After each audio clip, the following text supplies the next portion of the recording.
Good morning students, English with SS channel এ সকলকে welcome. Now I am going to discuss another important topic. This is phrasal verb. Upcoming exam গুলোতে phrasal verb একটা scoring part.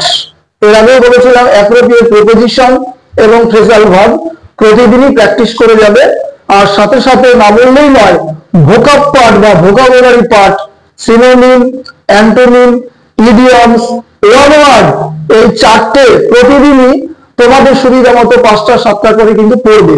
কমনের যেমন guarantee নাই, কিন্তু পড়লে মোটামুটি চেনা জানার মধ্যেই এসে যায়। তো শুরু করছি। আজকে আমি অ্যালফাবেট বি দিয়ে সাজিয়েছি 12টা ইম্পর্টেন্ট ফ্রেজাল ভার্ব। বি দিয়ে দেখো, going to start.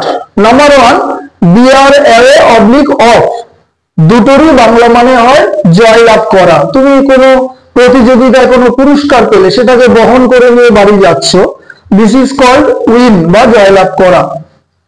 Number 2, beer with, বিয়ার মানে বহন করা, উইথ মানে সহিত বা সঙ্গে, সেন্স বোঝায় টলারেট সহ্য করা।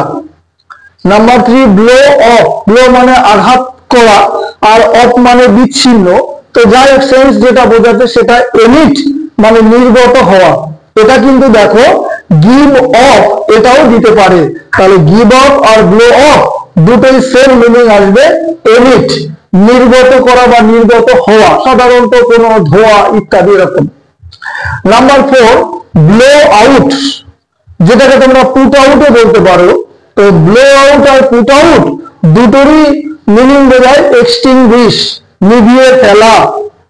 নাম্বার 5, ব্রেক ডাউন ভেঙে পড়া, মানসিক ভাবে হতে পারে, তুমি রাস্তা দিয়ে যাচ্ছ, তোমার গাড়িটা বিকল হয়ে গেল, মানে ওই সময় খারাপ হয়ে গেল, সেটাকে আমরা বলি ব্রেক ডাউন, দুটোই হতে পারে।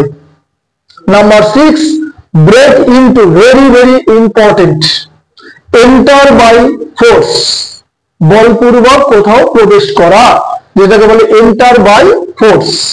নাম্বার 7, ব্রেক আউট, ব্রেক মানে ভাঙা, আউট মানে সাধারণত চারিদিকে ছড়িয়ে পড়া বোঝায়, তাহলে লজিক নিচে কি, স্প্রেড সাডেনলি, হঠাৎ চারিদিকে ছড়িয়ে পড়া।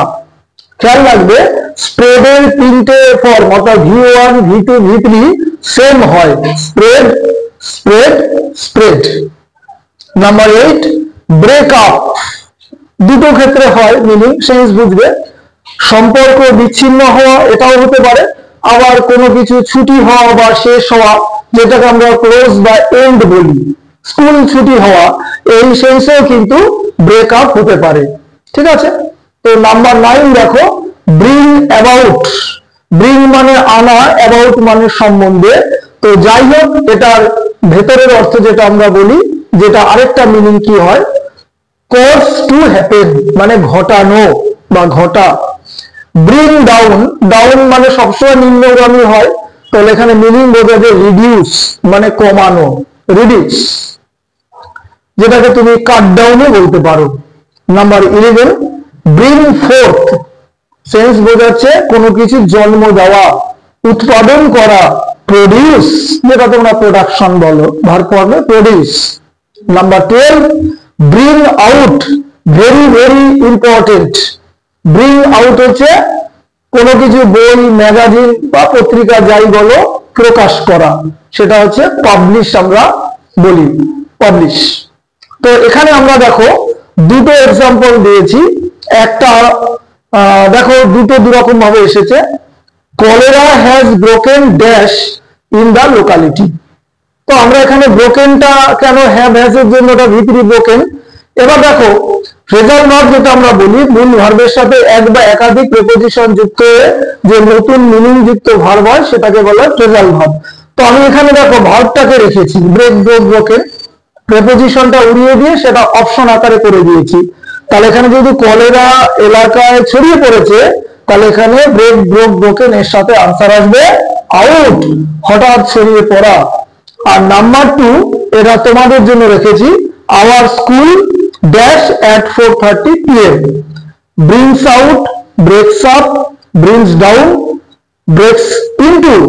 তো এখানে দেখো 12টা যে আমি আজকে ডিসকাস করলাম তার মধ্যে থেকে অপশন দিলাম, তো তো পরীক্ষায় এক্সাম্পল 1 এক্সাম্পল 2 এই দুই রকম ভাবে ফ্রেজাল ভার্ব দিতে পারে।